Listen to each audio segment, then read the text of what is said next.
Welcome to another edition of the Invisible Wheelchair Podcast. I'm Donald Grodoff, family coach with FamilyOCD.com and FocusedHealthyFamily.com. In the Invisible Wheelchair Podcast series, I delve into the hidden characteristics of OCD, anxiety, and anxiety disorders, the things that most people don't see, that are behind closed doors and shut within the mind about anxiety. My goal with these podcasts is to bring about awareness of Obsessive Compulsive Disorder, or OCD.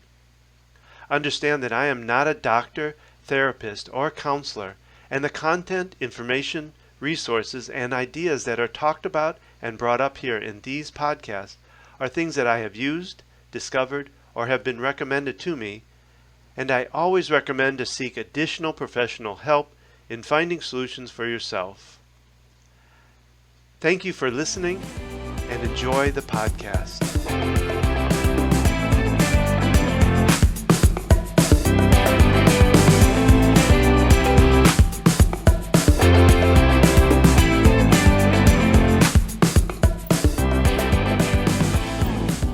This podcast was recorded May 29th, 2019. This is podcast number 31, How to Be a Compassionate OCD Coach. Let me first in this define what I mean by compassionate coach. A compassionate coach is a person who supports and encourages and helps a person suffering with OCD who is going through ERP, Exposure Response Prevention Therapy. And this could be a friend, it could be a parent, it could be a relative, it could be a coach, it could be a therapist. And their support is done in a positive, uplifting, yet firm method. This is not somebody that's going to be a military drill sergeant. That will not work. So I kind of came up with this idea of compassionate coach as a way of being firm but gentle at the same time. In our own case here in our family with the OCD, I was always reminded that, by my wife that this was still our daughter, and there was a loving daughter inside that OCD beast that was happening. And so I kind of came up with this idea of being a compassionate coach, remembering and caring about the person, but being firm enough to help support them and get them through it.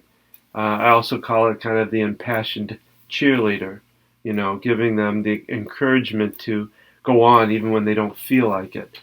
So in this job, they will have to watch somebody who they possibly care or love deeply go through a really tough emotions and a hard experience. So it's a really tough job. And these are some of the things you'll need to be able to do as a compassionate coach. One, you help them begin and follow the steps of ERP, Exposure Response Prevention. And if you don't know what that is, look back at the archives on invisiblewheelchair.com and you'll be able to see in there, I think I did 1 or 2 on ERP therapy. I talk about it a lot. Number 2, keep them on track on doing daily work as they need to do. And this ERP takes methodical daily work. So encourage them in a positive and uplifting but firm way. Stop doing any compensations or accommodations to their OCD. And what that means is you don't want to be doing compulsions for them. You don't want to support them in their hand washing by giving them more soap or letting them go longer and longer with it. That's feeding the OCD. So you've got to be there to encourage them to do it differently. Not to do it for them, but to do it differently. Help the rest of the family or the community of support they have around them follow along with the plan.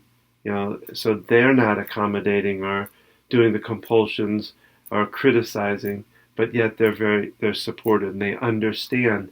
And the next one's very important. Help educate yourself and the others in the family and community of support on OCD and how it works. Letting the other members of the family know what this means, what's going on, so they can understand and work with them in a supportive way, not criticize. And at the same sense, the last one is maintain your own lifestyle. It's very important for the caregiver and the compassionate coach, to be able to maintain their own health, maintain their own sanity during this, because that is extremely important. When you think about, like if you fly in an airplane, they talk about, in case of an emergency, the air things drop down the little cup, to put it over yourself first before you do your children, so that you are in good shape to be able to take care of your children. You shouldn't really be deviating off of the normal in your life to compensate for the OCD. So here are some of the guidelines for a compassionate coach. You gotta help them fight against this OCD, and it's difficult, but you've got to be the one that stays positive, that stays calm. Refrain from any kind of scolding or negative remarks. No criticisms. You've got to be the uplifting one, the encouraging one. You can do this. I know you can do it. I know you can make it. Remember to avoid asking, why don't you just stop? Or there's some other statements I'm going to go over in a little bit about things to say and things not to say. Number 3, it's important to gather up the courage to stop participating in the rituals or the avoidance behaviors yourself. If you're helping them by letting them wash their hands, or helping them wash their hands, or helping them do a repetitive action, that is not helping. You cannot be part of the rituals and the compulsions that the person is going through. You have to be firm and stay back from that. And some of the things, so here's some things maybe you found yourself doing that you may want to stop. Getting involved in the rituals by checking door locks, helping decontaminate clothing, food, or even entire rooms. You don't want to do that. You don't want to provide constant reassurance when they seek that reassurance. And that is a huge part of OCD. They're going to bug the you-know-what out of you, saying, is that right? Is that right? Did I do that right? All of that. And you can't do that. You don't want to give in or buy them items needed to carry out the ritual, such as soap for hand wash. You want to be able to buy soap, normally for what you use, but to buy the excess, no. Allowing or helping them avoid certain stimuli that trigger OCD symptoms, such as taking long route to destinations to avoid fear locations. So in other words, you don't want to allow them to have other distractions that calm the anxiety. You don't want them to watch TV so they don't have to sit through the anxiety. They have to sit through the anxiety. Tolerating delays associated with ritual completion. You don't want to, it's okay, I'll wait in the car while you wash your hands. It's okay if you're late going to school. No, that's not good. You got to stop trying to have rational, logical conversations with them when it comes to when they're dealing with OCD, because that's not part of it. OCD, when they're in the midst of OCD, they're not going to think. They're not thinking logically. That doesn't make sense to them. They think they have the logical answer, but they don't. So if you found yourself doing any of those, you really want to stop that. And you want to use gentle reminders. Again, I'm going to talk about words in just a minute, but you've got to remind them that these thoughts are not theirs. That they're stronger than OCD, that they're smarter than OCD. One thing I always said to my daughter is, you have love and OCD doesn't. That's going to be your strength. Use it. And you can gently, very gently remind them that these thoughts, that they can change these thoughts. And that's, like I say, you got to be very gentle with that, because they can fire back on that one. Recognize the way you have been compensating or accommodating the OCD, and discuss this with them, and how important it is to work together. So in other words, you want to let them know, these are the ways I've been accommodating that are going to have to stop. We're going to have to work through it. um, and that you're not doing this, avoiding those confrontations out of spite, that you're doing because you love them. Um, and remember, they're going to be facing some of their worst fears, and it's going to be very emotionally painful and sometimes physically painful for them. So you want to keep on the upper edge of that. There will be times when they're struggling with the process and they want to give up. You have to be that cheerleader that says, "Oh, come on! I know you can do this. Keep on going." You can use humor, but you have to really watch humor. Not everybody sees that in a positive sense, especially when you're in the midst of OCD. So the use of humor can be good because it can break the anxiety, but you want to be very cautious of how you use it, so that you're not triggering them more or anything like that. If your person has a relapse, goes back into doing it, or OCD will come back in different ways. It just seems to want to keep coming and keep trying another angle, make something else a trigger when you got that one cleared.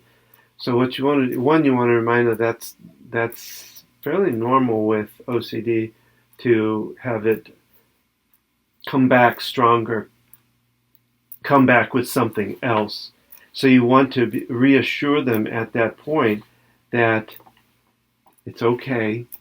Just keep moving forward.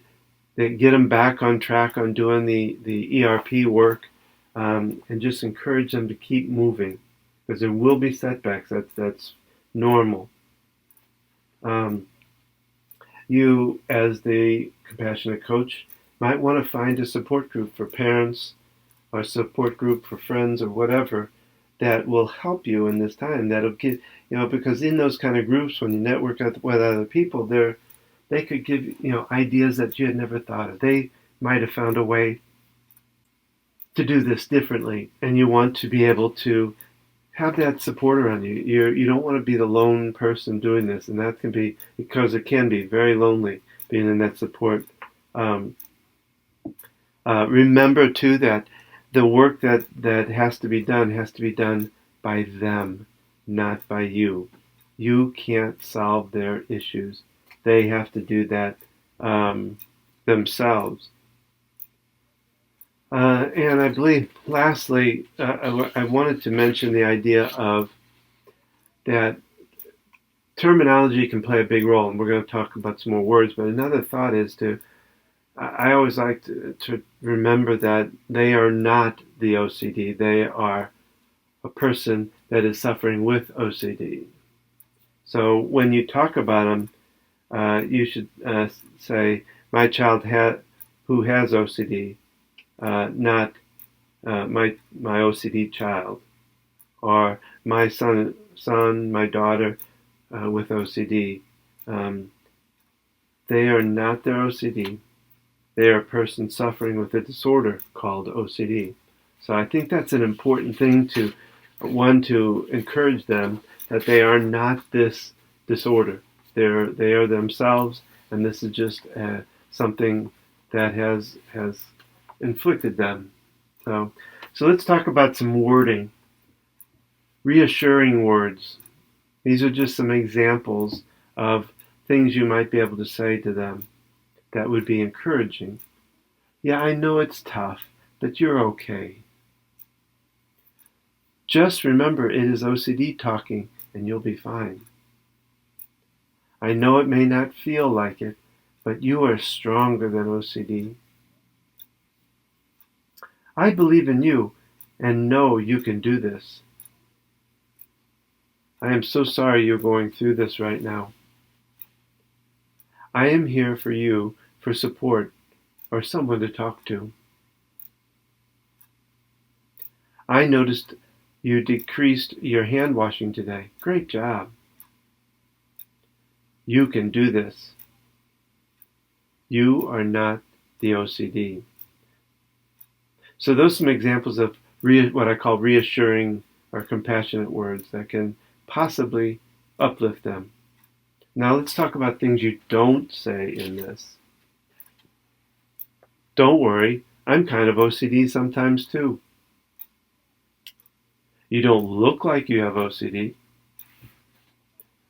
What? Want to come over and clean my house? You're being irrational. Why can't you just stop? It's all in your head. It's just a quirk or a tic. It isn't serious. Just relax. You just need to learn to live with it. Calm down. It can't be that bad. So those are some of the words, again, you don't want to say. Again, you can't really argue with OCD. It just doesn't work that way. So I hope this helps if you are the supporting person with this other person who is dealing with OCD, because it really needs somebody to help support that. If you are that person, these are some things that I think are important for you to remember and to use, because it really does take compassion and patience and courage and strength and persistence, all of those factors, in helping them to move forward and to recover. ERP is the number one way to get through OCD, and this is the person that can help you, encourage you to do just that. So I hope this is helpful, and I wish you the best if you are that compassionate coach. This concludes this podcast. We really would appreciate your comments. Simply leave a comment at www.invisiblewheelchair.com. There, you're able to submit a comment that will help us determine future podcasts. If you or someone you know would like to be a guest on the podcast, please email don@invisiblewheelchair.com. Remember, there is a corresponding tapping recording for each of the podcasts, with the exception of the interview podcast.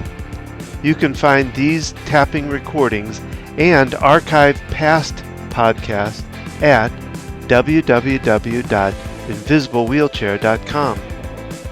Finally, there is relief for OCD, and we at FamilyOCD.com and FocusedHealthyFamily.com can help you find that relief. Again, you can contact us through those sites, FamilyOCD.com or FocusedHealthyFamily.com. You can also find us on Facebook at Invisible Wheelchair Podcast. You can find us on Twitter at InvisibleWheel1, that's the number 1, or at FamilyOCD. So thank you for listening.